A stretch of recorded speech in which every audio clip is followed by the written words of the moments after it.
Bueno, vamos a comenzar la explicación del tema 3, que incluye 3 apartados. Las aguas de España, tanto ríos como lagos, humedales y acuíferos. La vegetación, los diferentes reinos florales que hay en España. Y el suelo.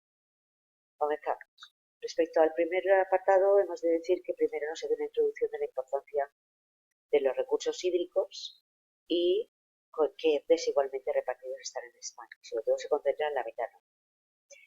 Bueno, todos los recursos hídricos serían ríos, lagos y humedales y acuíferos. Aquí se explica un poco cada uno de ellos.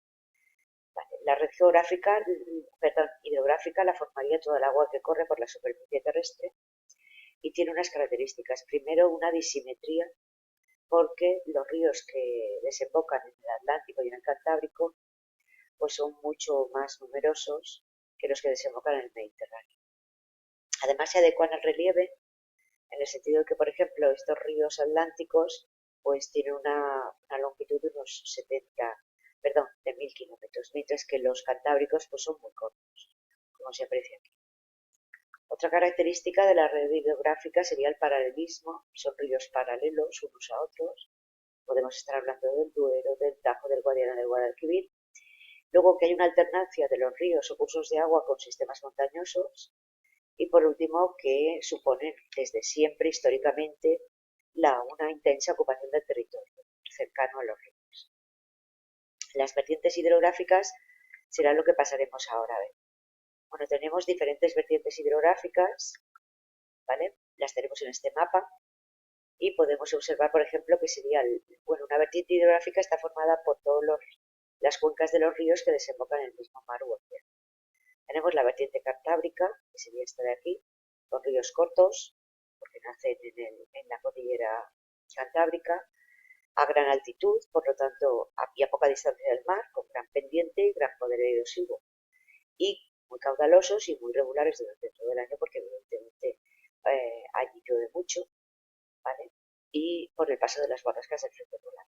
Luego tenemos la vertiente atlántica, que es la más extensa, y que, la forman diferentes cuencas. La más grande es la del Duero y la más caudalosa.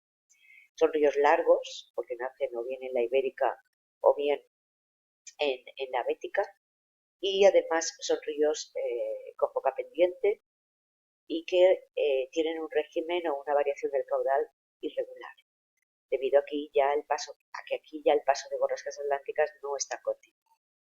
Y por último tenemos los ríos de la vertiente mediterránea de color naranja, que a excepción del Ebro son ríos cortos, porque nacen relativamente cerca del mar, de su desembocadura. Sobre todo los de la Comunidad Valenciana nacen en la Ibérica y también en la Bética. Son ríos muy irregulares porque aquí, a excepción de otoño, principalmente con la borrasca del Mediterráneo, pues las precipitaciones son escasas y las que se dan en otoño son de carácter torrencial. Por lo tanto, recapitulamos, las vertientes hidrográficas están formadas por las distintas cuencas de los ríos que desembocan en el mismo mar u océano. Tenemos 3, la cantábrica, la atlántica de color blanco y la mediterránea de color naranja. Aquí tendríamos lo que es el concepto de cuenca hidrográfica. La cuenca hidrográfica serían todas las tierras cuyas aguas van a parar a ese río. Entonces, pues tenemos el nacimiento, el curso alto, el curso medio y el curso bajo o desembocadura. La divisoria, aquí tenéis diferentes elementos relacionados con los ríos o no, o con el relieve litoral. Y la divisoria, pues serían la cima de las montañas, de las cuencas. El caudal de un río está determinado, mientras que la cuenca y la vertiente la determina el relieve. El caudal de un río viene determinado por el clima. Y el caudal es la cantidad de agua que lleva un río. ¿Vale? Normalmente se mide en valor absoluto en metros cúbicos por segundo. Lo tenéis aquí, ¿vale? Perdón. En metros cúbicos por segundo. Lo que pasa es que para poder compararlo, pues entonces hacemos un caudal relativo, que serían litros por segundo, pero por kilómetro cuadrado. Y así ya podemos comparar una gran cuenca como la del Duero con una pequeñita como cualquiera de la vertiente cantábrica. Vale. Lo que pasa es que además el caudal se calcula, además del absoluto, tenemos que calcular para poder saber las variaciones de caudal, pues entonces hablaríamos de caudal medio o módulo. Este sería el caudal medio anual, ¿vale? Entonces tenemos un caudal relativo que sería el coeficiente. Ahora se explicará con mayor profundidad. Vale. El régimen de un río, al igual que el caudal, está determinado por el clima, es decir, por las precipitaciones y la temperatura. Son las variaciones del caudal. Entonces, hablamos de coeficientes mensuales. Aquí. Vamos a ver. Primero tendríamos que calcular el caudal medio mensual de cada mes, metros cúbicos por segundo, y luego hablaríamos del caudal medio anual, ¿vale? Y luego hablaríamos, o módulo, perdón, y luego ya hablaríamos del coeficiente de caudal. El coeficiente de cada mes, el caudal de cada mes se calcula con esta fórmula: caudal mensual partido por la media, por el módulo, o caudal medio anual. Si nos sale 1 de coeficiente del mes de febrero, por poner un ejemplo, significa que coincide con la media, con el módulo o caudal medio anual. Pero si nos sale inferior a 1, significa que son aguas bajas, y superior a 1 significa que son aguas altas. Aquí tenéis cuáles son los factores que influyen en el régimen de un río, ¿vale? Por un lado, el relieve, normalmente en zonas montañosas llueve más, ya lo sabéis, la precipitación orográfica, o la litología, si la roca es permeable o no, por ejemplo, los suelos calizos, ¿vale? Luego tenemos el clima, por supuesto, si hay muchas precipitaciones o si hay mucha temperatura que aumenta la evaporación. La vegetación fija el suelo, ¿vale? O los factores humanos. Y luego tenemos los diferentes regímenes fluviales. Si su agua procede de la fusión de la nieve, hablamos de régimen nival. Si procede de la precipitación, de régimen fluvial. Y luego tenemos intermedios, nivo-pluvial, si procede principalmente de la nieve y de la precipitación, o pluvio-nival, si es lo contrario. Y dentro del régimen pluvial, es decir, el que su aumento o disminución de caudal obedece a la precipitación, tenemos el régimen pluvial oceánico, que se localiza en los ríos de la vertiente cantábrica, en los ríos gallegos y en los afluentes cantábricos del Duero, del Ebro y en la cabecera del Ebro. Este régimen se caracteriza por una cierta regularidad, con máximos y mínimos. Luego tenemos el régimen pluvial mediterráneo, que es el que más extensión ocupa, se coincide con la mayoría de ríos peninsulares, porque coincide con el clima mediterráneo continental y mediterráneo marítimo. Hay unas ciertas diferencias, pero ya lo veremos. Luego el subtropical, ¿vale? Que también sería coincidente con el clima mediterráneo, pero con el clima canario. Vale, aquí podemos observar diferentes, ¿vale?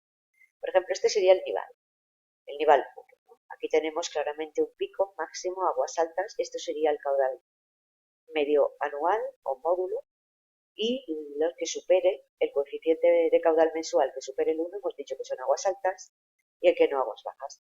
Bueno, pues aquí tendríamos un pico máximo con la fusión de la nieve en junio. Se trata de montañas de más de 2.500 metros de altitud, por lo tanto, ¿vale? Aquí tendríamos aquí tendríamos el nivo pluvial. Se adelanta un poquito porque llega a 2.000 metros de altitud y entonces se deshiela antes la nieve. La fusión se produce antes, más bien en mayo. Y luego el nivo pluvial tiene dos picos, que sería uno máximo de fusión de nieve y luego otro también, debido a las precipitaciones. Luego tenemos el pluvial oceánico. Vamos a quitar estos para que nos veáis. Perdón.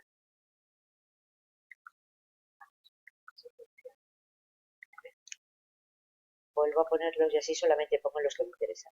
El pluvial oceánico, fijaros que tiene un máximo en invierno, ¿vale? Claramente, ¿vale? Pues enero, febrero y diciembre es el máximo, es debido al paso de las borrascas atlánticas. El Mediterráneo, ¿vale? Tiene un pico máximo también en invierno, pero luego tiene otros secundarios también en otoño, primavera.